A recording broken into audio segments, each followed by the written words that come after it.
Hare Krishna, everybody, and welcome to class number 8 of the Nectar of Instruction, Sri Upadeshamrita of Srila Rupa Goswami. We're on to beautiful verse 4, which is exciting.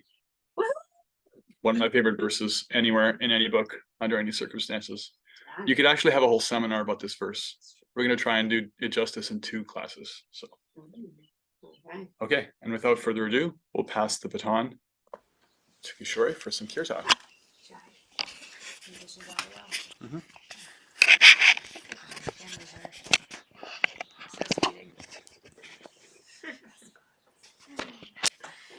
Okay. So come into your comfortable seat, sweet soul. And we arrive here together post total solar eclipse energy. To put ourselves in front of transcendental sound vibration in the form of kirtan, in the form of reading Shastra, studying Shastra. Starting with our opening prayers, this invocation, this honoring of all of our teachers who have walked this path before us, bestowing the light of knowledge upon us, removing the darkness and ignorance. We honor all spiritual teachers of all spiritual paths, of all spiritual lineages. All are welcome here. Take a deep breath in, Phila. Om Jnana-Timirandasya Jnana-Shalakaya Chakshunmilitam-yena Tasmai Shri Gurave Namaha Jaya Shri Krishna Chaitanya Prabhu Nityananda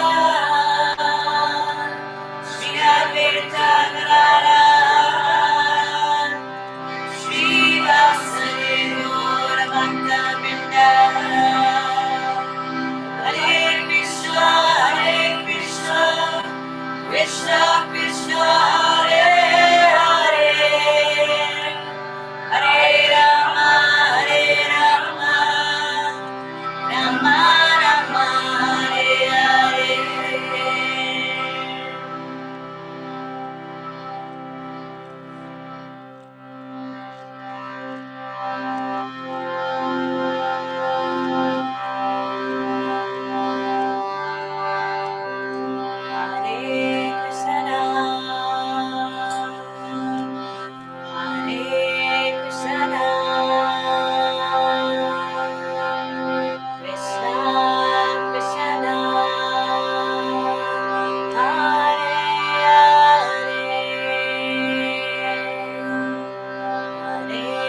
Om Jnanatimirandhasya Jnananjana Shalakaya Chakshurunmilitam Yena Tasmai Shri Gurave Namaha Panchakalpatarubhyascha Kripasindhubhya Eva Cha Patitanam Pavanebhyo Vaishnavebhyo Namo Namaha Jai Shri Krishna Chaitanya Prabhu Nityananda Shri Advaita Gadadhara Shri Vasadi Gaura Bhakta Vrinda Hare Krishna Krishna Krishna Hare Hare Hare Rama Rama Rama Hare Hare Gaura Premanande Haribo Hare Krishna.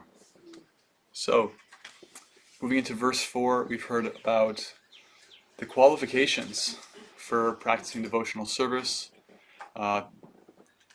controlling 6 different kinds of urges in the first verse. So important is that Rupa Goswami says that if one can control these urges, they're fit to be a guru, they're fit to function as a teacher. And then we heard about 6 things that nourish devotional service and 6 things that interfere. Actually, the order was reversed. First, the 6 things that get in the way, and then the 6 things that nourish and support. And we had some beautiful reflections in the WhatsApp, so thank you for that. I really appreciate it. One of the themes that came up was the devotees talking about how a couple of devotees mentioned that, really feeling like support from Rupa Goswami, from the classes, to develop in discernment, kind of creating and supporting healthy boundaries. And there's a saying that the most loving people are the people who have the clearest boundaries, because then we can actually protect ourselves and care for others. And so there's a lot in this Nectar of Instruction that's actually giving practical advice on what the boundaries look like. Actually, even the Nectar of Instruction is just giving principles, and the application of those principles in one's individual life varies from person to person and varies in the same person across time. So it's an amazing thing, because these boundaries and I really encourage people not to think of them as rules. Sometimes there's this idea that this is like the way that the world works. Okay, like for example, good association is good for me, like devotional association, and bad is like people who are not into that, that's bad. So that's a rule. So I got to follow that. No, you don't. And no one does completely. It's a principle. It's a principle by which we operate as conscious living entities. So just like there's laws of matter, there's also laws of consciousness. And one of them is that we're very, what's called mutable. We pick up other people's energy. We pick up their mood. We pick up their inclinations, their strengths and weaknesses. We're very influenceable, not really a word, but so we're all like little influencers on each other. And so that's just the way that consciousness works. And if you know that, then you can decide, okay, well, actually in this situation, I'm going to create a boundary, or in this situation, I can't and I won't, but I'm going to do it consciously. And so it's the difference between a rule and what was the word I used earlier? A principle that you can actually just apply in your life on an individual basis. So one of the themes that came up was around boundaries and feeling supported in creating or developing existing boundaries with clarity. And another really good one kind of leads into today's verse. And so Bhakti and Melanie was talking about just feeling supported around, like really looking at our association with devotees, and how, you were saying something about how, in today's society, it's considered a virtue to be independent, but you're realizing that there's strength in dependence when it's applied in the right way. So can you elaborate on that a little bit, or just Sure. echo it? Yeah, I think, I mean, like I said, so much of my life, I just felt like, or it was ingrained in me that reliance on other people is like such a hindrance. However, what I've found through Bhakti really is that when you are able to actually trust and rely on other people to hold you up a little bit more, that there's an even bigger opportunity for growth within yourself. And it's like, it's really special. And that's what I love about Bhakti so much. That leads right into like that 4th verse, really is like, it's such a give and a take. It's such a reciprocal act between devotees. So it's not just like fully relying on somebody, it's also knowing that you can serve and give to that person too. And it's just really beautiful. It's a really beautiful symbiosis almost. Yeah, thank you. Yeah. Yeah, I really, you know, when I hear that, I think about this dynamic of dependence, independence, interdependence, right? Like first, you know, a child is completely dependent. That's the way that they're meant to be, actually meant to be completely dependent. And they don't stay that way. Then they get to a point where they're actually like, oh my God, my parents' ideas are the worst ideas. I'm like, everything they do is wrong. I want to completely figure it out on my own. And that stage is really glorified in modern, you know, Western society, is like, be a self-starter, do everything on your own, put it all on your back, you know, like make all the money, raise all the kids, do it. I don't know, find all the time somehow, sleep 2 hours a day if you have to, just make it work. And there's not really like a clear guideline of how to do it, because it's not actually possible, because that's not actually the evolution, like apex. That's not where you stop. You end at interdependence, where you actually are a unique person and not replaceable, and you exist permanently in relationship with others. So the actual entire universe operates this way. Nothing in nature is independent. You know, like all the living entities are dependent. Even night and day, they follow each other. They have a relationship with one another. Everything is connected to everything else. Everything's relational, and so are we. So the fourth verse really talks about what those relationships look like. And in like, you know, it'll take me 7 seconds to recite the Sanskrit for it. It's like it's over that quickly. You could expand that into an entire culture of how to deal with others, and how to actually relate for the betterment of your own and other people's lives. So we're going to try and do that. Are there any other reflections or comments from the previous class that we want to share before we jump in? I I was gonna add, Yeah, Aaron, go ahead. Aaron, go. Yeah, you're up, Aaron. I was just gonna kind of continue sort of what Melanie and you were talking about. There's always a nugget that you give kind of at the end, and I usually write it down in all caps. And you said, don't give your heart away to someone who won't take care of it. And I think when you're a dependent child, you know, your family is your family. And, you know, as you grow older and you go through that independent and interdependent stage, you hopefully, at least I've gotten to this place where I can have that interdependent relationship on my terms. Yes, they're my family, but I can set the boundaries around how much I allow them to be a part of my life. And maybe there is love that's given in a way that doesn't necessarily serve me, but I have the power, the choice, and the wherewithal through this to really understand that I have a say now as an adult on how I interact and love those people and how I allow them to care for me. So I found that just really empowering, because it's so simple. And I think a lot of us, maybe all of us, are raised to believe that your family's your family and you just need to tolerate everything. Right.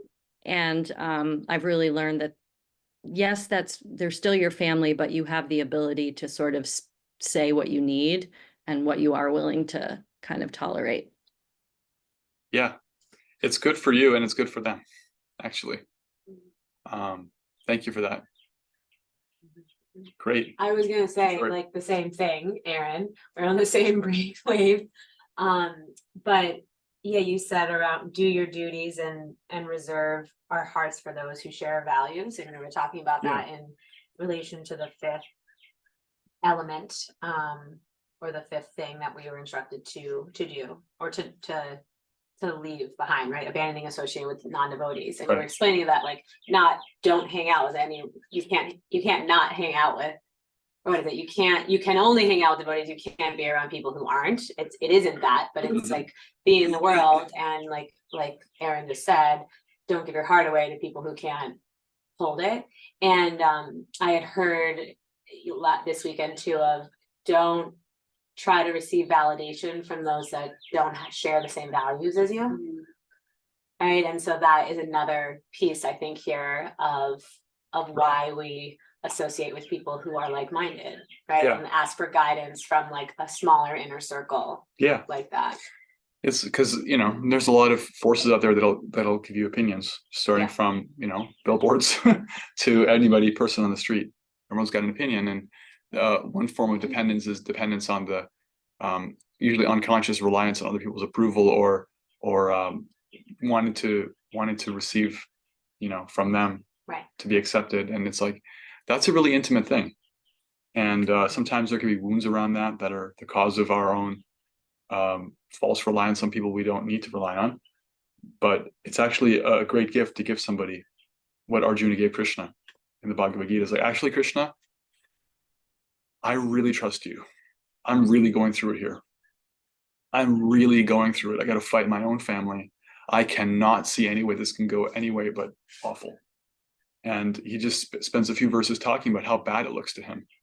He's so vulnerable because Krishna's his friend. They're super, super close, and he trusts him. He's like, okay, please help me. I want to hear what you have to say about this. And that's not a cheap thing to do, right? And he obviously picked the right person, So it's not that we just suffer in silence. That's the other alternative, is like, you give yourself to everyone or you give yourself to no one. Right. And those are the two poles of dysfunction. They don't actually work.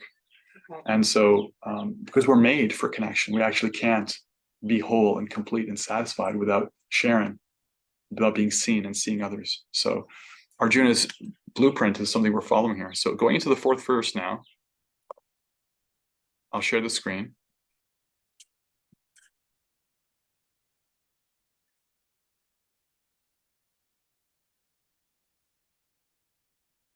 Dadati pratigruhnati guhyam akhyati pruchati Punkte bhojayate chaiva sharvidham priti lakshanam. Offering gifts in charity, accepting charitable gifts, revealing one's mind in confidence, inquiring confidentially, accepting prasada and offering prasad are the 6 symptoms of love shared by one devotee and another. So right away we see that, and each one of these I will expand. They can all be expanded like practically infinitely. Right away we see that they're paired up, the offering and the receiving, right? So there's giving, like the word dadati, to give. We get our word donation from the same Sanskrit root. The da root is the verb to give. So giving and receiving, and it's very general. The Sanskrit is very general here. So when Prabhupada says giving gifts and accepting gifts, he'll give an example of it in the purport. That's not like a Christmas gift. He gives an example in the purport that actually sharing the Mahamantra is a supreme gift, and who thinks of it that way? It's like the Hare Krishnas. We're called the Hare Krishnas because we chant publicly these names. We actually chant other names too, but this is our main mantra because we happen to be attached to it for various spiritual reasons. But basically, they're intimate names of divinity, and we share that publicly. We don't just keep it to ourselves. That's why we're called the Hare Krishnas. We actually make a gift of it, and it's a free gift. Generally, we don't actually charge for it. It's just a actual donation. So the principle of giving is quite a liberal principle. What are you giving? It's like the principle in general is to give and then to receive, and so that's one exchange. Another one has to do with the mind and the heart. So guhyam akhyati pruchati. Guhyam means secret, means confidential. To speak what is confidential to oneself and to inquire about it, hear about it in confidence with discretion, right? That's actually a loving exchange. It's actually a loving exchange to share the contents of your heart honestly, because it's not a cheap thing. And as we've kind of been reflecting from the previous verses, it's not something we're enjoying to do with just anybody. And it's not something we're enjoying to do with nobody. We have to do it because we need to do that to grow, to feel seen and to see others. And to do it is actually a gift. That's what Rupa Goswami is saying. It's like sharing the contents of one's heart is giving somebody a gift, and being on the receiving end of that and receiving what someone shares is also a gift. It's going both ways. The person who's speaking is giving a gift, and the other person is also giving a gift. So again, reciprocal. And the last one is specifically prasad, that which has already been offered to the Lord. Usually that word refers to edible things. It doesn't have to strictly refer to just edible things. It could be any paraphernalia. You can offer a flower to the Lord with devotion. Do you just burn the flower, throw it away afterwards? No, you distribute it. In fact, in the practice of deity worship, it's described after all the regulations and mantras and so much specificity about time and place, all just to create like, infinite detail for those who want to get into that practice. There is one final thing that you have to do after offering anything to the Lord, that if you don't do it, it's considered incomplete. That's distribute the mercy. You can cook the biggest, most amazing meal on the planet, put all the tulsi leaves in the universe on top of it, seat the Lord down and your gurus and everybody, and just with great devotion, distribute it to them and ask them to receive it. And if you don't distribute the prasadam afterwards, it's considered to be not null and void. It's like Krishna's not as satisfied by that as he is by the distribution of his mercy to others. So this giving of spiritual food, this giving of spiritual flowers, spiritual incense, anything that's been given to the Lord and giving it as a gift. This is very specifically highlighted. So we're going to talk about all these. So the first one, Dati Pratigrihnati, to give and receive gifts. Srila Prabhupada talks about this. Well, first of all, I'll say, Srila Prabhupada, it says a beautiful thing on the purport. I want to highlight, so I'll share the screen because it's actually kind of a statement for the existence of this society that he started. He gives the purpose of it here. Anybody want to know the purpose of what we're doing here? Or you're okay, like you don't really need to know why. If you want to hear the purpose, I'll share it. If you don't, plug your ears. The International Society for Krishna Consciousness has been established to facilitate these 6 kinds of loving exchanges between devotees. Why was it established? To facilitate these 6 kinds of loving exchanges between devotees. That is the purpose.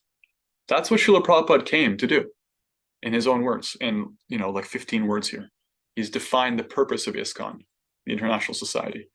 That is why he left Vrindavan, to facilitate these 6 kinds of loving exchanges between devotees. So actually, everything that Srila Prabhupada did, everything that our devotional culture is about and includes, everything that we do is under that umbrella. So it's quite broad. It's not just a couple, give like some food and, no, it's not just like a couple small things. Everything devotional in terms of how we relate falls under this umbrella, because this is why it was established. This is why the International Society for Krishna Consciousness exists. So Srila Prabhupada begins by pointing out that, even in ordinary social activities, these 6 types of dealings between 2 loving friends are absolutely necessary. When one business person wants to contact another business person, they arrange a feast in a hotel. Over the feast, they openly express what they wish to do. Then they inquire how they should act, and sometimes presents are exchanged. Thus, whenever there's a dealing of priti, or love, in intimate dealings, these 6 activities are executed. This is just humanity. This is what we do. So, giving. Prabhupada talks about here, the society was started single-handedly, but because people are coming forward and dealing with the give and take policy, the society is now expanding all over the world. We are glad that people are donating very liberally to the development of the society's activities, and people are also eagerly accepting whatever humble contribution we are giving them in the shape of books and magazines dealing strictly with the subject matter of Krishna consciousness. So he's presenting some structure here. This is actually how the Krishna consciousness movement started. It started with Srila Prabhupada in the Bowery, New York City, like just having, programs where he cut up apples, offered them to Krishna, distributed the prasadam, had kirtan, talked to them about the basics of Bhagavad Gita, which, frankly, most of them were really strung out. And people who came, it was really an interesting time in American history, and they couldn't necessarily understand, but what they could understand is this person cares about me and is here to give. And he would have like public kirtans, on, what's that park called? Thompson Square Park, that the tree is still commemorated. He would just chant there with his cartels, just chant Hare Krishna. And that's how it started. He just kept trying to give until he found people who were willing to receive. And then when they'd received enough, they start to think like, wait a minute, he's like staying afterwards and like cleaning up himself. He's doing all this himself. They asked him, Swamiji, is there anything we can do for you? And it's like, I'm really glad you asked me that. Yeah.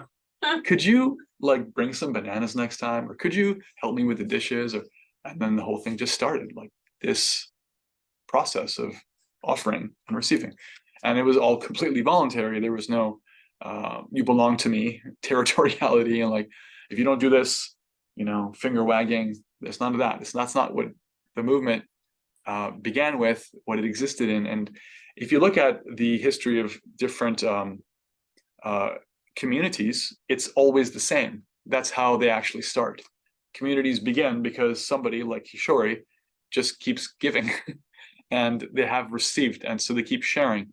And people who are looking become guided by reasons they can't even really explain to come to this thing or to talk to this person or to go to that class, or and then they become interested and they start receiving more and more. Then they start giving back and offering their energy in one shape or another. And next thing you have a community. And so this is the principle, is this giving and receiving. So Prabhupada talks about the fundamental thing he did in Thompson Square Park in this purport. He says here, when it comes to giving and receiving, not only is the chanter of the Mahamantra purified, but the heart of anyone who happens to hear the transcendental vibration of Hare Krishna, Krishna Krishna, Hare Hare, Hare Rama, Rama Rama, Hare Hare, is also cleansed. Even the souls embodied in lower animals, insects, trees, and other species of life also become purified and prepared to become fully Krishna conscious simply by hearing the transcendental vibration. So this isn't just a sectarian consideration. Prabhupada realized this through his own intense dedication to chanting. In so many decades of his life, he experienced the power of Krishna's name.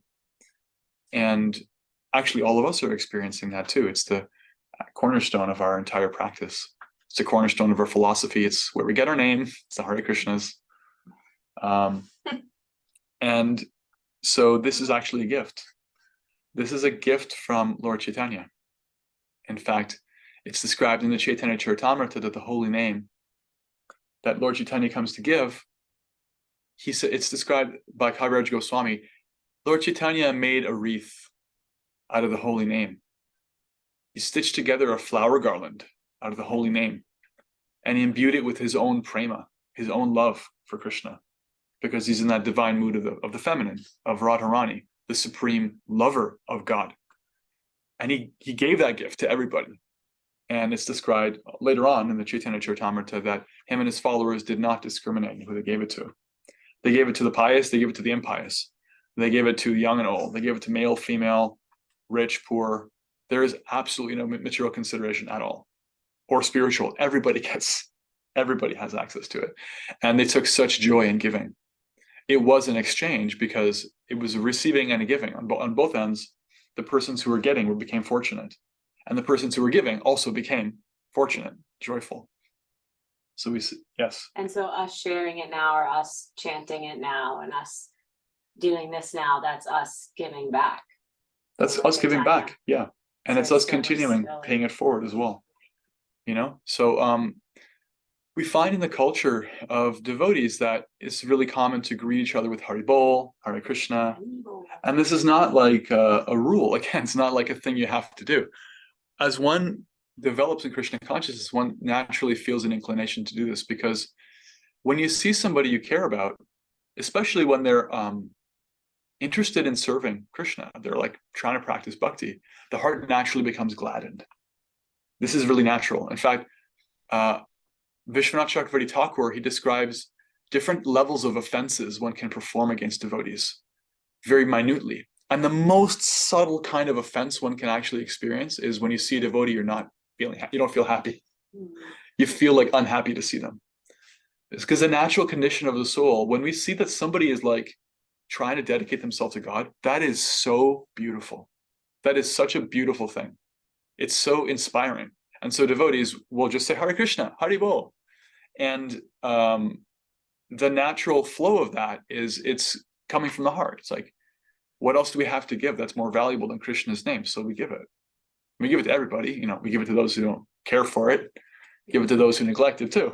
But we definitely give it to those who are trying to take it themselves, because they're rare and they're special. So that's that little bit about that fundamental gift of the holy name. And again, as always, like the receiving of it is as much of an art and a science as the giving. Is that there's a certain grace in receiving, right? Like I remember when I was in the monk ashram,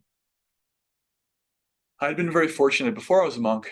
The community of devotees that I grew up in Toronto, they were very sweet. They made a lot of time for me to open my heart and express my thoughts and doubts and all the things that this verse is talking about and that I've been talking about, to allow me to feel safe and to grow in bhakti. And one of the things they did was whenever it was somebody's birthday, we had a small, tight-knit group of like 8 to 10 devotees, you know. Whenever it was somebody's birthday, we'd have a thing. Didn't matter if they wanted to be a thing, we'd have to do the thing. The thing was, you get them together, everybody gets together, somebody would make a cake for them, we'd maybe give them presents and we'd glorify them. Everybody would sit them around in a circle around them, and one person would say one thing, and all the way around, something that they appreciate about the person. And I was taught from that A, it's a lot of fun to do that. B, it's kind of pretty embarrassing to receive it, but if you do it, because people make you do it, they're like, no, you have, this is your service, right? Your service is to receive love. If you do it, you also feel enlivened. And I remember when I joined the monk ashram, I brought that culture to it, that specific thing. You know, the culture is already there, Prabhupada gave it to us, but that specific thing of this is what we do on birthdays. And at the time, the leader of at that time, who was heading up our monk ashram, it was his birthday one day, right? And I remember very distinctly, like, we'd all been doing this for a while. Like, it's your birthday, it's this birthday, it's his birthday. Then some month came by, it was his birthday. And he just put his foot down and said, no, I don't want to, I don't want to do this. You guys, like, I'm not going to like receive your praise. And it hurt. It actually hurt my heart. And, you know, he didn't, God bless him, I love him, but he didn't last in bhakti. And he didn't last because he didn't open his heart. He remained cut off, I'm sorry to say. And so whatever he was struggling with, he struggled on his own, and you can't do it on your own. And I felt that I didn't know why I felt that way until I thought about this verse, because he had cut the flow. He'd cut himself off. And so we also had to suffer, you know? So when there's a natural connection, it's enlivening for both parties. So there's actually, in a higher sense, there's not actually a giver and a receiver. They're both giving and they're both receiving, right? It's like, I give you a gift, you receive the gift, you give me the gift of being able to give. Give me the gift of being able to give. Yes. Speaking of giving and receiving. You got it. Yeah. You give me the gift of being able to give. Yeah. And you get to receive. So it's going both ways. Just like I'm giving this class, but it's my favorite day of the week, not coincidence, because I get to give, and I get to do it with people who are reflecting it back. So this gift giving principle is all important, that we're always connecting and giving. Like, actually in our practice in relationship to Krishna, we're always giving and receiving. Like, that's what we say, that's what our philosophy says, you know, that we're ultimately persons. We're connecting with him personally. He's personally looking out for us. He is personally aware of us. He is aware of all of our little foibles, and he loves us, and he's giving to us personally, and we're receiving, and we're also giving back to him, you know, whatever small thing we can. Our attention, ultimately, our practice, our chanting, our sincere attempts to please him, you know, our sincere attempts to even understand what will please him by listening to scripture, by associating with devotees who have more experience in that science of bhakti. All these things are us giving to Krishna. And it's always like that, actually. We're always giving and receiving. So the life of a devotee, the life of somebody who's actually aligned with the divine, is being conscious about this dynamic. Because it's always going on. Like, every breath we're taking is given to us. Everything is given to us. We never made it ourselves. Whatever we do with this body is also a gift. The body was never our own product. Everything is given. So it's always relational. Our whole existence is relational. A devotee is aware of that. The devotee embraces that and tries to live in that moment to moment. So what this verse is talking about is all of that in relationship with other devotees. And we do that in relationship with the divine. like the actual literal source of everything, Radha and Krishna, the supreme masculine and feminine. And we're also doing that with one another. And it's an inextricable part of our philosophy. It's not that you can actually really see God if you don't see his devotees. It doesn't work that way. Vishwanath Chakravarti Thakur, who I quote often, he said that just like when one sees the sun begin to rise, this is very, topical, a day after a solar eclipse, just like when one begins to see the sun rise, when the sun begins to rise, you don't see the sun. You see like the beginnings of its rays, over the horizon. Mhm. When you see the beginning of the sun's rays on the horizon, he says, you will see the sun.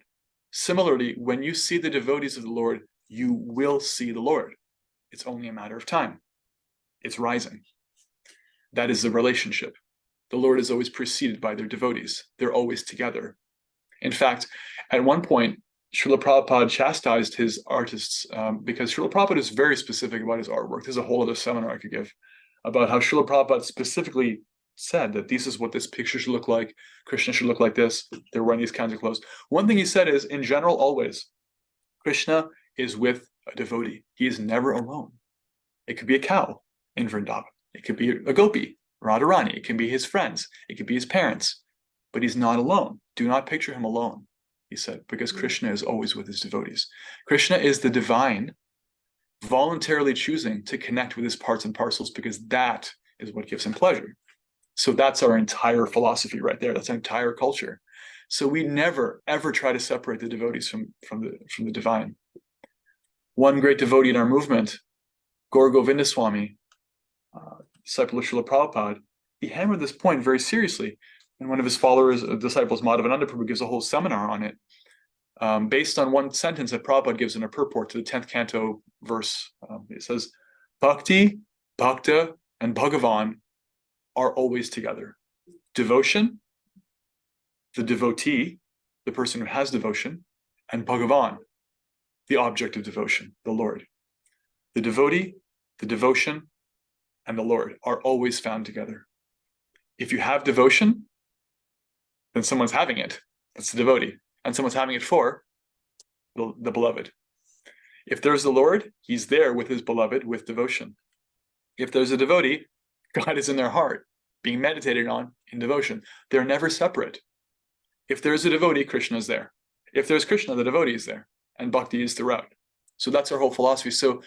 So important is this function of our philosophy that Rupa Goswami, out of the 11 verses, dedicates one entirely to dealing with devotees. In fact, there's another couple that talk about devotee association as well. So it's really more like 3 verses out of 11 just to dealing with devotees. It's so critical.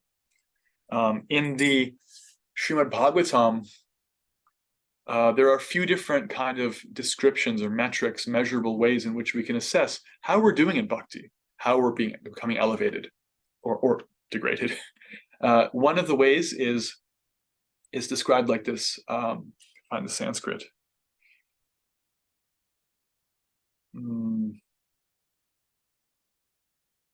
It's escaping me. It's such a nice verse. It'll come probably in a couple of minutes, but the verse is saying that one who has love for the Lord, friendship with the devotees, shows compassion to the innocent, and gives respectful space to those who are inimical, envious, or keeps them at a distance with respect. That person is at the middle level of devotion, right? And Prabhupada said that everyone has to come at least to this level. Notably, the first level, the lower level, is characterized by having devotion for the Lord, but not being able to appreciate the Lord's devotee. This is actually it's not a very high level. It's a level. If one has this qualification, they are a devotee. However, if we think about the history of religious quarrels, inappropriate power structures in religion, the intersection of like, money making and spirituality, fanaticism of all kinds, it exclusively happens at that lower level. It happens when somebody somewhere has some devotion for the Lord, but they cannot see the presence of the divine in others. They cannot function as if this person in front of me is connected to that same divine I worship, or they refuse to. They're not there yet. They're at entry-level spirituality. And that's, that's where the people who complain about religion and spirituality, that's where the straw men are, because all of the examples of dysfunctional spirituality happen because people do not apply what their own spiritual teachings are saying about how to deal with other people. All of them, without exception, including in our movement, everywhere. This is just what people do. But when people come to the higher level, that's the middle level, not even the top level. Top level is like you see Lord in everything. You're always in love with the divine. It's like practically ineffable. But the middle level, practical, okay, you can actually distinguish. There's the Lord. I give him all my love as the exclusive source of my object of my devotion. There's the devotees, and with them I create friendship. The word is actually friendship in Sanskrit. It's like we're actually meant to feel friendship, kinship with them. When we see somebody practicing devotion, we should feel kinship, that, wow, this is great, like we're actually connected. And notably, that verse doesn't say that they're chanting Hare Krishna, or they're in this movement, or they're in the same umbrella as you. They have devotion for the divine. If you can see that in somebody, you can treat him as a friend, right? There's different kinds of friends. It could be like a casual friend or your best friend, but you can feel that kinship. And if you do that, that's a sign that you're advancing past entry-level spirituality. And then the other things of showing compassion to the innocent and giving respectful distance to those who are not interested. So this is also informing how we give and receive gifts, right? Because we give this Mahamantra to everybody. We give books, we give spiritual knowledge. But the more advanced somebody is, the more they use discrimination, right? Because that's what the verse says. They use discrimination. For example, they see, is this person willing to receive the gift? Are they innocent? Are they interested in spirituality? Are they actually averse? Because if they're actually averse, you're instructed to give them space. Don't give your gifts away. The Bible says something like, don't cast your pearls before swine, right? Don't give away your precious gifts to those who don't appreciate it. We've been talking about that. Like, don't give your heart away. So using discrimination in gift giving also means like seeing where it can actually bear fruit, who's actually willing to receive it. And the devotees are primed for that, because they're actually trying. They're trying to be devotees. They're trying to have devotion for the Lord. So when you say Hare Krishna to a practicing devotee, it's like fair game. Oh, you're practicing bhakti, Haribol. Someone sees these neck beads as you're walking down the street, they'll say Haribol, because they recognize, oh, this is a Vaishnava. They're trying to practice bhakti. They've got Tulsi on their neck, not a coincidence. So it's fair game. These are the people to fairly, and feel safe to just give your care to. So that's in general about giving and receiving. I think we'll pause here. We'll take any reflections, said a lot of things, and then we'll continue. Any reflections or comments or questions about this application of this, or anything that came up so far? I had never heard that. Prabhupada who said that Krishna should never be alone in the artworks, and then it made me think of the tapestry I have in my room is Krishna with a cow. There you go, Krishna with the cow. Yeah. Cows are devotee, and Vrindavan, the cows are devotees too. Yeah.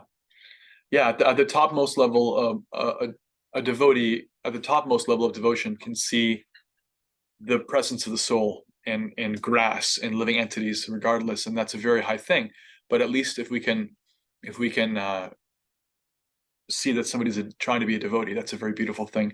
Krishna is always with his devotee, because Krishna always sees his part and parcel. He's never indifferent to them, right?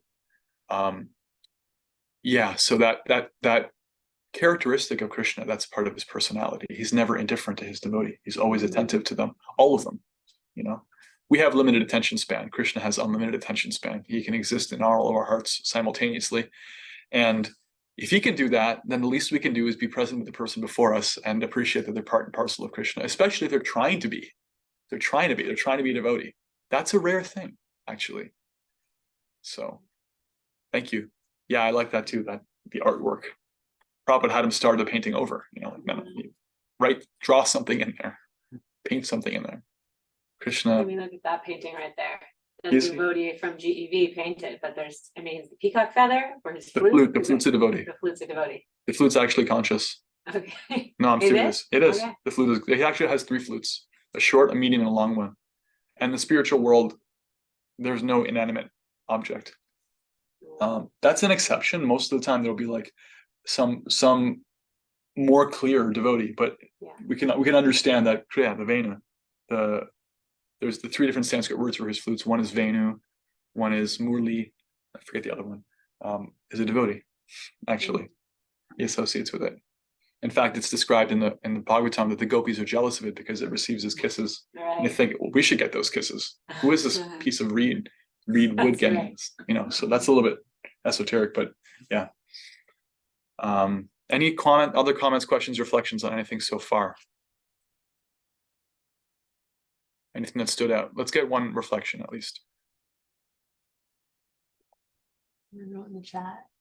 Oh, chat. Can you repeat that? The three B's? Yes.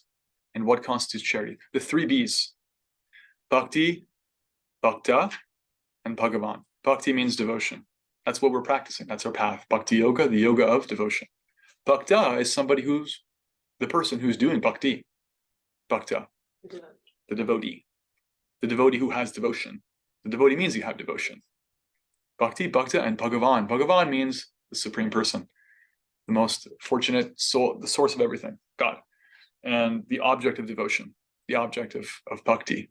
They're always together, right? And Julia asks, what constitutes charity? Let's see if Srila Prabhupada defines that here. Giving. So, yeah, because he translates the dati pratigruhnati, which means to give and receive, as offering gifts in charity, accepting charitable gifts. It's an interesting choice. My experience with Srila Prabhupada is he never uses a word whimsically. Everything has a reason. I can't read his mind, but I'm looking at the word charity here because it's not technically in the Sanskrit. He put in to give in charity and to receive in charity, charitable gifts. Charity means the voluntary giving of help, typically in the form of money, to those in need. We know that the verse doesn't strictly have to do with money, but I think the rest is quite salient. So it's voluntary. It's not giving if there's no consent. It's not giving if you're not choosing to give it. So, like, for example, there is something called agyata sukriti. Sukriti means pious credit. When one chairs the Hare Krishna Mahamantra, one is giving sukriti to others because we're making them fortunate by hearing the Mahamantra. If they choose to hear it, if they choose to apply their free will and hear it, they get more sukriti because they're applying themselves. If they don't, they get baseline sukriti, agyata sukriti, which means unknowing benefit. Somebody's walking down the street, they hear the music, they hear Hare Krishna, they don't even know what it is, they don't care. Right? Or they hear it and they're like, oh, those pesky Hare Krishnas. They still make devotional, they may still make spiritual advancement because they hear transcendental mantra. Krishna is absolute. That's agyata sukriti. But it's not exactly voluntary. That's why it's like baseline. When one starts to think like, actually, I like meditation. I want to check out that kirtan program that Kelly girl is hosting. This seems kind of cool. You know, and go to her yoga class and stick around for kirtan. You're voluntarily receiving. And so Prabhupada is highlighting this function of our free will, that everything is ultimately our free will is there because we're not children and babies forever. Babies receive, they don't even know what's going on. Like you give the example of the kitten being carried by the mother, like, okay, cool, I got carried now. But ultimately we're meant to grow up and apply ourselves willingly and voluntarily in what we believe is important, whatever that happens to be. And that application of our will matters. So the word charity means the voluntary giving. We're choosing to give. No one's putting a gun to your head. 17th chapter Bhagavad Gita, Krishna says, one who gives begrudgingly gives in the mode of passion. If you feel obliged to give what you don't really want to, it's not actually giving in the mode of goodness. It's lower than that. You have to give voluntarily in order for it to be like top level giving and receiving voluntarily also. That's why we're not at all meant to keep giving to those who don't want to receive. If they're making clear that they don't want us, yeah, we wish you well. Because there's unlimited living entities out there. Why would we waste our time with that, with somebody who's not interested in receiving? You know, it's not, they're not volunteering to be part of that experience. We respect their free will. I mean, Krishna respects their free will. So this function of voluntarily and giving of help. That's the other thing, is that sometimes one may want to help and they may be willing to help and they apply themselves, but they don't know how to help. So Prabhupada's defining the word charity is your free will is involved, it's voluntary, and it's actually of help, right? Like, let's say Prabhupada gives this example. This actually happened when he was a young man in India. There was a family down the street. Family had 2 sons, one older, one younger. The younger son, the older son got sick. I'm trying to remember what the illness was. I think it was like typhoid fever, which if you take care of it you'll be totally fine. But typhoid fever killed many, many people over the history of humanity. If you don't take care of it, you die within like 24 hours. So the doctors made it clear to the parents, this son, the older son, can't eat anything except for the most simple foods for the next couple of few days. If they do, they could die, right? If they don't, if they follow the diet, they'll be just fine. So everything's going fine. You know, they make it, the parents feed them that way. They make it clear to the younger son, this is what they have to eat, you know, like this is just, they're gonna be okay, but right now they have to eat like this. And they left the house for some reason. The older son starts pleading, oh, I really wish I could have some cake, or it's India. Maybe it was like, you know, rasgulla, some kind of Indian sweet. And the younger son, of course, idolizes his brother. Of course, I want to help. My brother is suffering. I want to help. What do? I go find the sweet and give it to him because I want to help. And parents come home, find out this happened. You know, the kid was okay. But long story short, the attempt at helping didn't help because he didn't give the medicine, because there's science to what actually is helpful, especially in a diseased condition.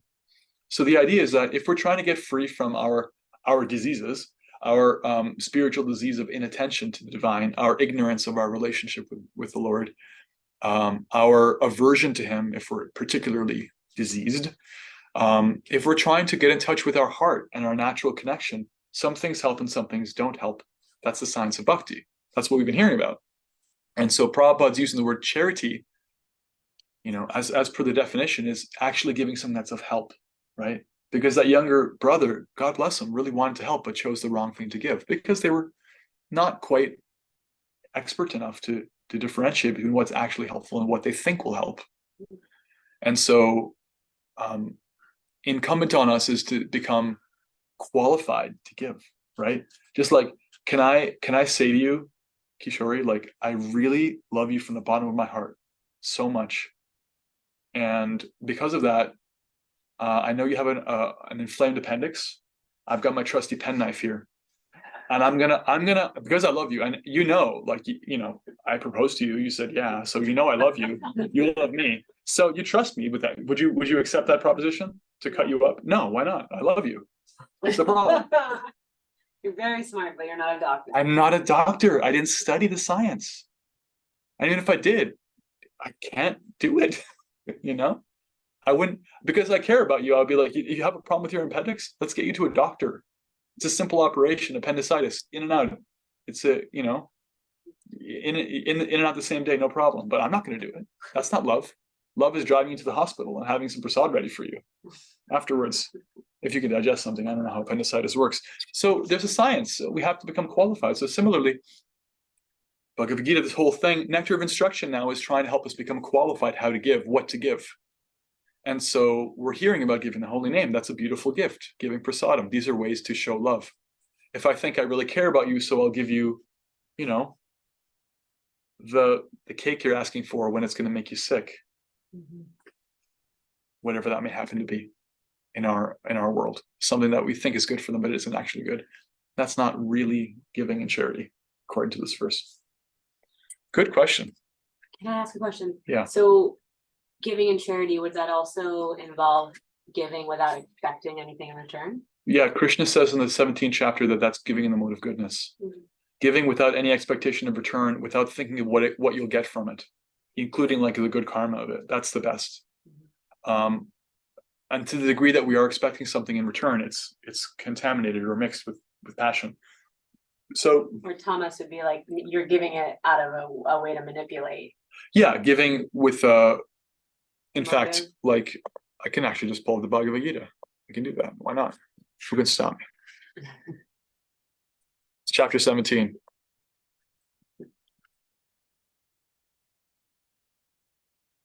That's not enough.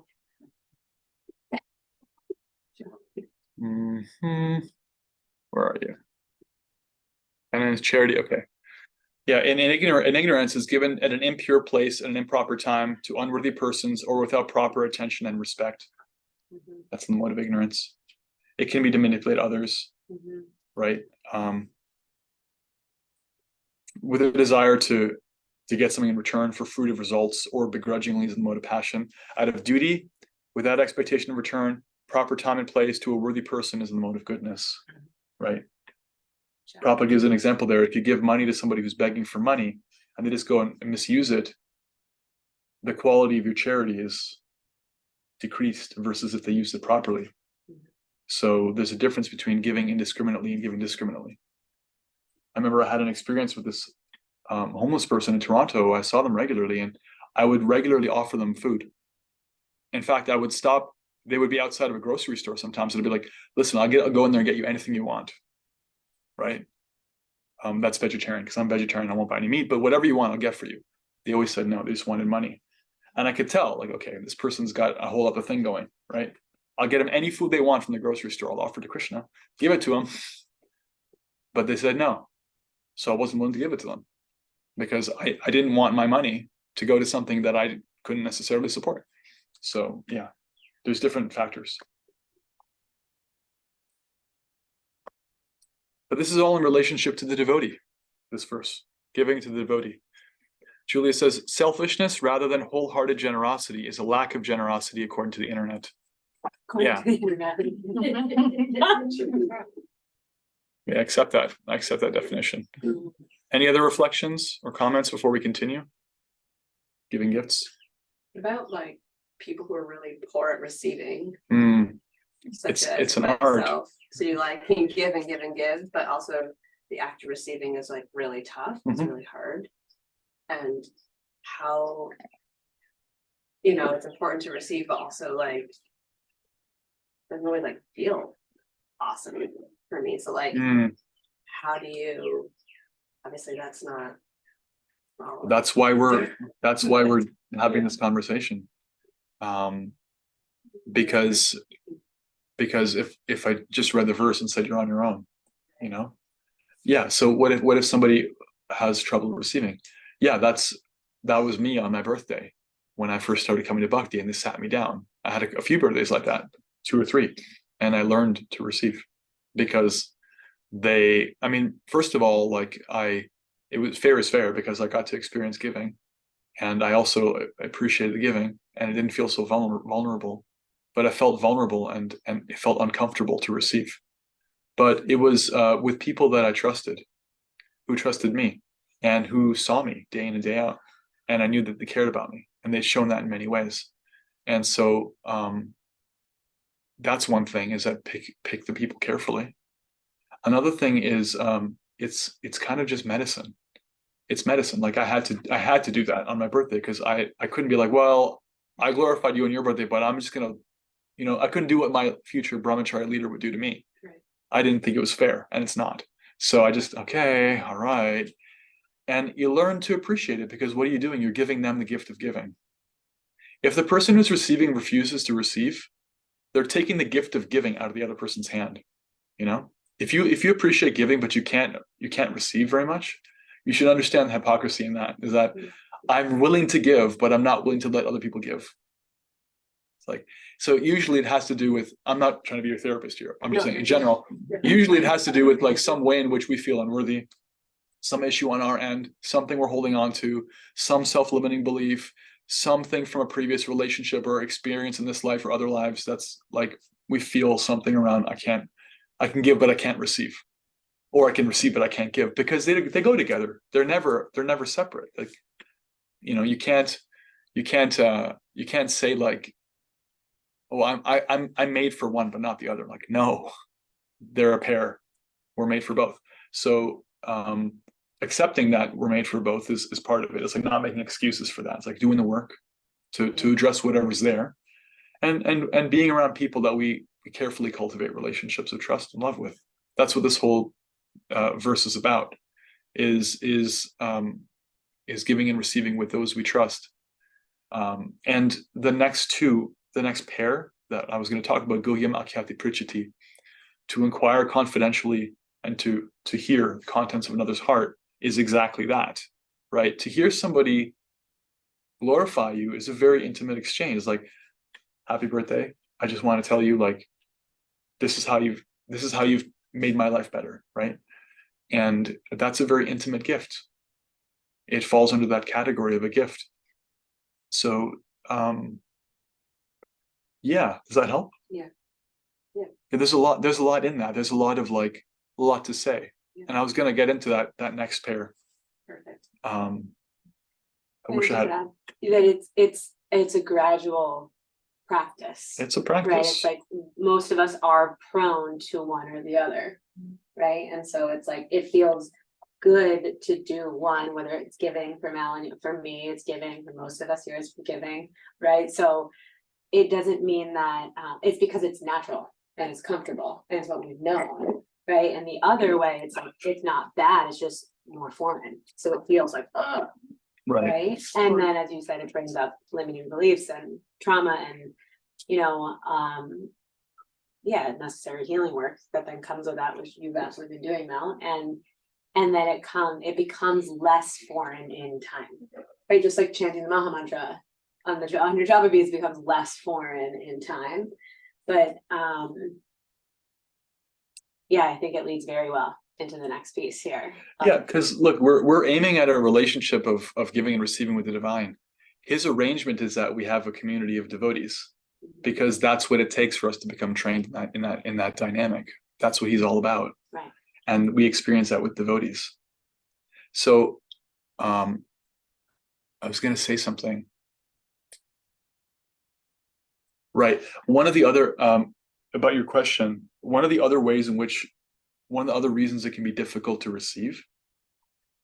See, because we've been living in the material world for so many lifetimes, our relationship with gifts or anything, matter, anything at all, is that we have the conception of limited resources. I get what I want. I'm trying to get what I want. And actually, deep down, people feel embarrassed by this, especially if they're a little bit like pious or if they're good people. No one likes to admit it, but this dynamic is actually embarrassing, because the material vision is that in order for me to get what I want, I have to pull it out of someone else's pocket. I eat so someone else can't eat. I pull it out of their mouth. Like, that's what material vision is. We've been complicit in that. If we're pious about it, we don't feel good about it. If we're impious, we're like recklessly trying to get as much as we can. Ha ha ha, evil villain style. But one way or another, that's what material life looks like. Spiritual life is not like that. Spiritual life means the giver and the receiver both increase. It's not a plus-minus relationship. In the mode of ignorance, whatever I give and whatever I receive is bad for everybody. In mode of passion, whatever I give, it's out of my pocket, I lose, they gain, or I gain, they lose. In the mode of goodness, everybody gains. Just like I talked about, discourse in the mode of goodness is when two or more parties want the truth. In that kind of discourse, that kind of debate, everybody gets closer to the truth. Everybody wins, regardless of whether they change their mind about the opinion they had before, or they keep the same opinion, but it gets more fleshed out. Everybody comes closer to truth. That's a win-win. So we're holding on to these limiting beliefs about what we have, a transactional perspective on giving, as if like this person's giving something, I can't receive it because I don't want them to be inconvenienced. It's like, I don't want them to lose. We think that way, practically unconsciously, because that's how we think of life and the universe. Always comes with at a cost. It always comes at a cost. I don't want them to pay. Don't do it for me. I don't want that. Please don't do that. I don't want you to go down for no one's suffering for this. Yeah. Everyone's going up. This is another opportunity for us all to expand. That's spiritual life, I received so many gifts in bhakti. I've gotten so much out of it. And I know the people who've given have received so much out of it too. And I know that because I'm trying to give too, and I'm also receiving in the giving. It's just how it works. That's the spiritual dynamic. It's not limited resources. So addressing that misunderstanding, which is kind of at the core of what we're doing. Everything we do in bhakti convinces us of the proper understanding, but just knowing that, oh yeah, I'm coming into this with my own transactional, mercantile business mind. And so I'm thinking that they're going to be less because of this, but they're not less. They're more. I mean, Lord Chaitanya can do anything. He's Krishna. What did he do? He spent all day chanting Hare Krishna in public, all day giving it to others.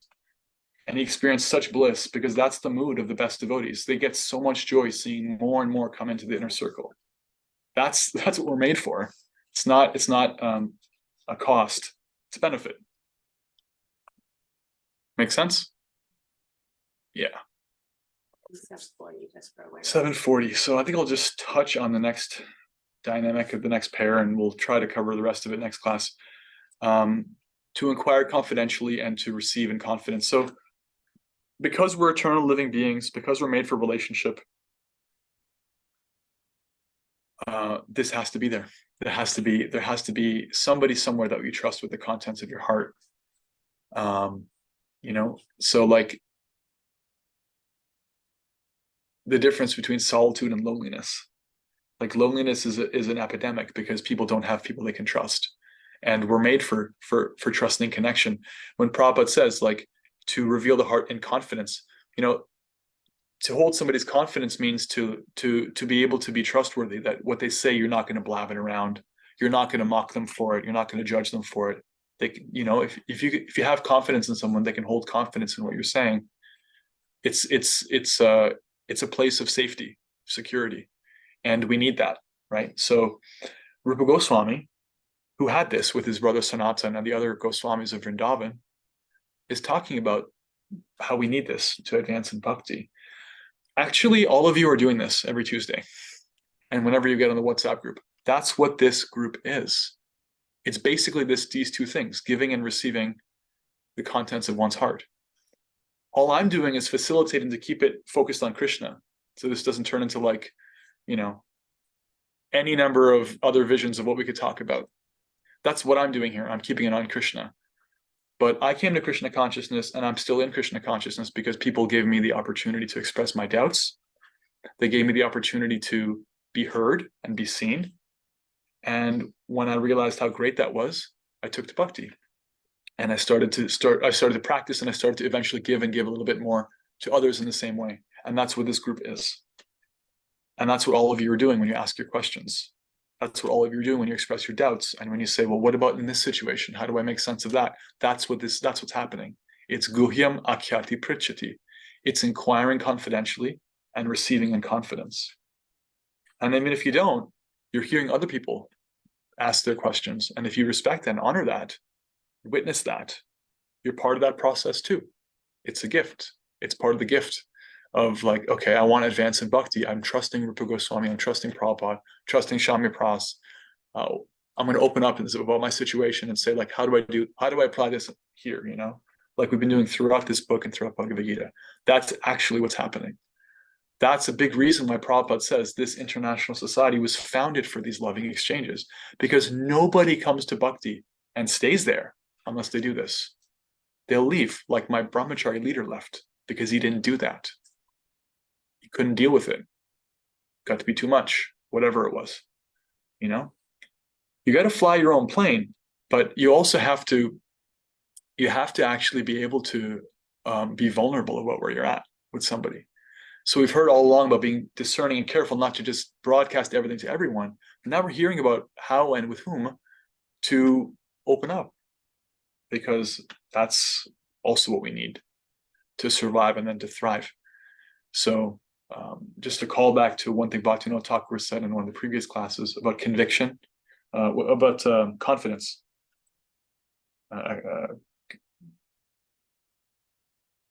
Confidence. It's on nishchayad. Nishchaya means confidence, determination. Your confidence and your determination will be hampered. It'll be limited if you cannot express your doubts or have your doubts answered. We talked about that explicitly. So that process of airing your doubts respectfully is part of the bhakti process. That's what Arjuna did all over Bhagavad Gita. The first thing he says is that I'm not doing this, Krishna. I'm not going to war. And Krishna spends the whole second chapter talking about in so many ways why that's a bad idea. Does Arjuna be like, okay, I give up, fine, I'll do it? No. He keeps hearing. And he keeps saying, like, wait a minute, That didn't make sense. It appears to contradict that other thing. Wait a minute, I don't understand that. What about this other principle that you're also saying? How do these work together? He asked so many questions. He expressed so many doubts. And this is our handbook for how to live. This is the most powerful and well-known spiritual text out of India. It's a series of questions and answers. It's a series of somebody like doubting. Bhagavad Gita is a book about doubts. Bhakti is an experience of dealing with doubts. If we're not honest about our doubts, we're never going to get them addressed. And if we find that we don't have any doubts, chances are pretty good we're not really actually applying the process completely because, or we're very, very advanced. So there's a way in which like this process of just, even if I trust the process of bhakti, there's some way in which, okay, like there's always like, what do I do now? What's next for me? What's the next thing I should work on? There's always a need for somebody more advanced than us who can hear us out. Like, what do I work on next? How do I take the next step in my bhakti? Even if I can't like chant more rounds a day or all the stock answers that you can give to the question of what do I do next? What can I work on in my character to become closer in line to what Krishna wants? How can I be a more aligned devotee? These questions are the questions that devotees ask, and they ask him of each other with those that they can trust. And so this is the relationship. This is the culture that devotees exist in. There's always, Prabhupada even talks about this in this purport. I want to find that now. He says here, where is it? It's near the beginning of the purport.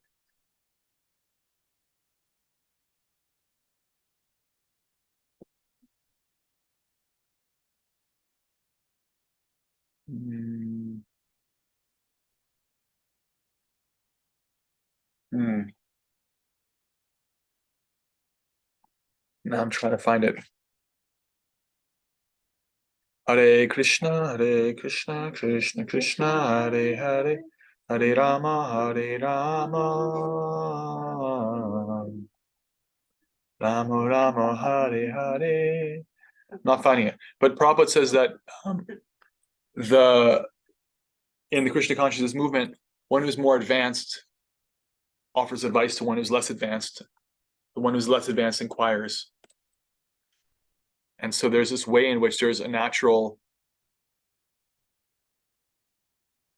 this is one of the places. Sometimes the members and supporters inquire very confidentially about the methods of performing devotional service, and we try to explain this. This is natural, right? One should inquire about the Krishna consciousness movement and open their mind in order to understand the situation of this material world.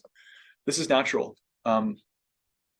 The Krishna consciousness movement, bhakti culture, is based on understanding who has more experience than me, who is expert in some aspect of bhakti more than I am, and it can be like we're kind of at the same level, but that person's really specialized. Like I know devotees who are excellent at deity worship, and I consider them my gurus in deity worship, and others who are expert in the art of cooking with devotion, others who are expert in this thing or expert in that thing that I just haven't specialized in. And basically we're peers, but they're my teachers when it comes to those things. And I also know devotees who are just my teachers across the board. And this teacher-student relationship, senior, junior, I just want to like point out that it's not a power relationship. It's intrinsic in families. It's intrinsic in all societies. This is how people grow, right? This is how children become adults. This is how people become expert in their fields of study. This is how, when you become expert, you continue to grow by giving back, becoming a teacher, when you've been in the trenches and you go back and you share it with others, and that's just what you do. And it's good for them and it's good for you. So I want to encourage people to like see it not as a power relationship, but as an expression of love. That's what Rupa Goswami is saying, this inquiring confidentially. When there is like a relationship like Arjuna has with Krishna, Arjuna's like, okay, I know you know more than me. It's not fear-based. Arjuna is so grateful that Krishna is there. This is our benefit, that we have Srila Prabhupada with his books. We have his followers who are still on the planet. We have their followers who are trying to practice it. We have our friends who are our peers and maybe better at certain aspects of bhakti than we are. And we get to view them as our teachers. And in fact, the more advanced the devotee is, the more they see everybody as their teacher. don't remember right now when I talked about this. It might have been on Bhaktisiddhanta's appearance day, but I gave the example of how his guru told him never live in the city, never go to Calcutta, never accept disciples, and I forget the other one. So he said, and I follow that. How? Because wherever I go, I live in a temple. And so this temple is better than the mode of goodness forest. It's the spiritual world. So I never enter the city. And I've never accepted any disciples. This is the spiritual master, Srila Prabhupada, and hundreds of other people. He said, I never accepted any disciples because I knew that they were always my guru. I could see that they're my teacher in one way or another. He's a very advanced devotee. He could function as their teacher and still view his students as his own teacher. This is actually like what perfection looks like. We're able to see lessons in everybody. On the other end of the spectrum, somebody who's completely on the other pole is like, I know everything. I don't need to learn. I have to ask. Mhm. That person is so arrogant, they can never grow. Right? So this culture of like, okay, who is actually like out there who can help me about this? And I'm eager to grow, right? To inquire from them.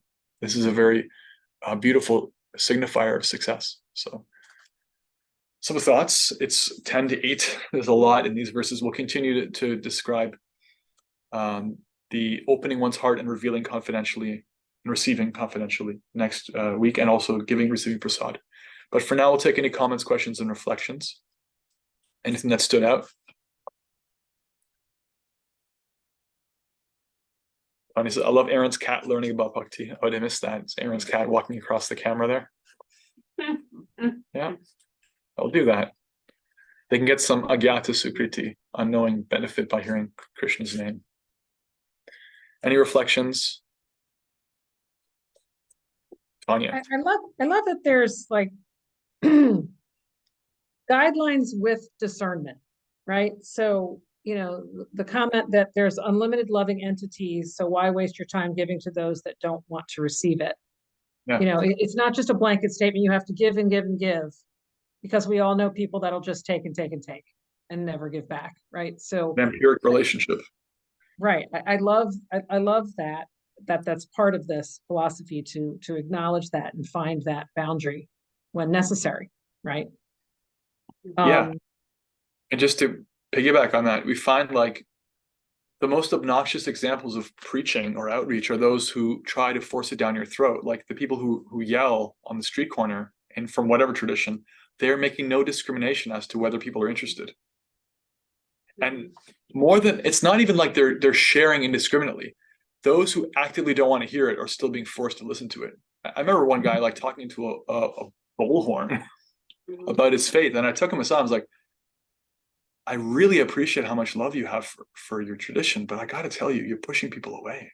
You couldn't hear me because he was so at this level of like, I don't care. I'm going to just, you know, he was shoving it down people's throat. Whereas the more measured people, they want everyone to receive it, but they also recognize, you know, like if you're a doctor in a hospital, you see what your patient can handle. You know, you can't go outside of that safely. And so the advancing devotee is like, okay, that person's, they need space. That's my gift to them. I give to them the space, and I'll pray for them from a distance, but I'm not going to give them any other medicine. Thank you. What else? I had a second one, which was just like the whole concept of some help isn't helpful. I mean, I've been in many situations where people think they're being helpful, but they're actually complicating things. And, you know, I just have to laugh, you know, the whole bhakti thing is, there's a science to it. And I just love your quote. Just because I love you doesn't mean I can perform your emergency appendectomy. That'll stick with me. I wish it were that simple. I wish it were that simple. It's a kind of an inconvenient truth, right? Because it sounds so sectarian to say like, no, you have to become qualified to help. But when I frame it like that, when it comes to like appendicitis, it's completely common sense, right? You can care. Everybody can care. The baby can care. That's built into who we are. We can care. That's natural. Unless you've been like damaged, you know how to care. But to do something about that care requires the conscious choice to, oh, actually, I care enough about people to go to school and become a doctor and help them that way, right? You can do that, or you can become qualified in another way to help. That's an expression of your care. That's why it's not just devotion, it's devotional service. It's what you do about how you feel. Do you care enough to actually become qualified to help people? Do you care enough to apply the spiritual science in your own life see how it works, and then give it to others. That's really caring. Yeah. Thank you. Thank you. While we wait for if there's any other reflections, I'll say for this week, share any reflections from the class and the discussion, and share one thing in the chat, please, on WhatsApp. One reflection of how you have given and or received from devotees in your life, according to these 6 principles. So connected to the giving, receiving gifts, giving and receiving the contents of one's heart, and giving and receiving prasad, the remnants of the Lord. And yeah, we'll sit.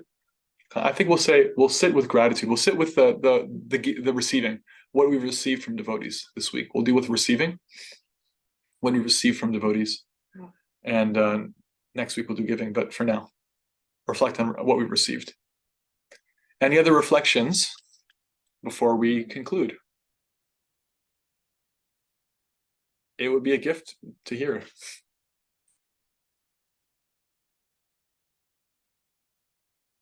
Anything else from our in-person crew? Reflections that stood out? I love how you spoke about how in giving and receiving, everyone's going up. Yeah, Everybody's going up. win-win. Yeah. Yeah, the mode of passion is that I win and someone else loses. Mhm. Yeah, that came up in the discussion around like unconscious shame around receiving. Mhm. Right. Win-win. We got to get used to the win-win dynamic. It's a great dynamic. We want to live in that. We want to live in a world of unlimited resources. Matter is limited, but spirit is not limited. And even matter is not actually limited because it's coming from the Supreme. It's already provided for us, everything we need is there. It can be limited by people's greed or mismanagement, but there's actually more than enough there if we're sober about it.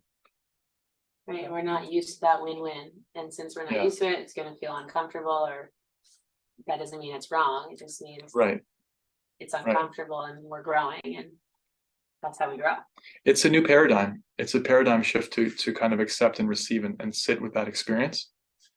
Like somebody who's actually like really degraded will feel unhappy in a win-win because they want to be the only winner. Right. But people who are a little bit like together, they actually start to experience, oh, this is nice. I like this. I like that I can get something without having to have it come out of someone else's profit margin. And then when you get enough of that experience, then you want more of it. That's where the whole bhakti, that's where the whole experience of the devotee ultimately resides. That's what the whole bhakti experience is, really living in that world of freely giving and freely receiving. Yeah, love is love when it's given freely. Krishna can do whatever he wants. He chooses to give love to his devotees. That's what he's doing all day and all night. It's free love. We're a free love movement.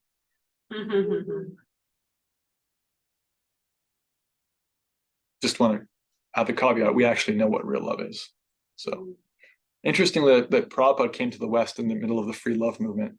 People wanted to give. They didn't really know how to necessarily. And here's the Swami from Vrindavan, like explaining the science of devotion. What an arrangement, that timing, right? Okay. That's it for now. It's like 7:59, so I think we should end. Srila Prabhupada ki jai, Srila Rupa Goswami ki jai. Hare Krishna, Krishna Krishna, Hare Hare. Hare Rama, Ram Ram, Hare Hare. And obeisances to our online viewers, listeners after the fact. We love you. We feel you. And the Association of Devotees ki jai. Hare Krishna. See you next week and on WhatsApp. Oh wait, can I make an announcement? Yes. Coming soon, I'm gonna put a form in the WhatsApp group about interest in going to Rath Yatra in New York City. That's like gonna be happening really soon. It's June 9th. Yeah, June 9th. And so last year, a group of us went and we stayed in a hotel, which is the whole story, near the Bhakti Center, very expensive. It also closed partway through while we were there and we had to relocate. However, I'm thinking about, I want to gauge interest, and if there's a big enough crew, I'm thinking maybe staying farther away and getting an Airbnb and we can all kind of stay together. So that's why I'm going to be sending something out soon to see if you have interest in going to Rath Yatra, if you want to share in housing, and transportation. So look for that. I just wanted to Yeah. announce that to everybody. Chai. Haribol. Haribo.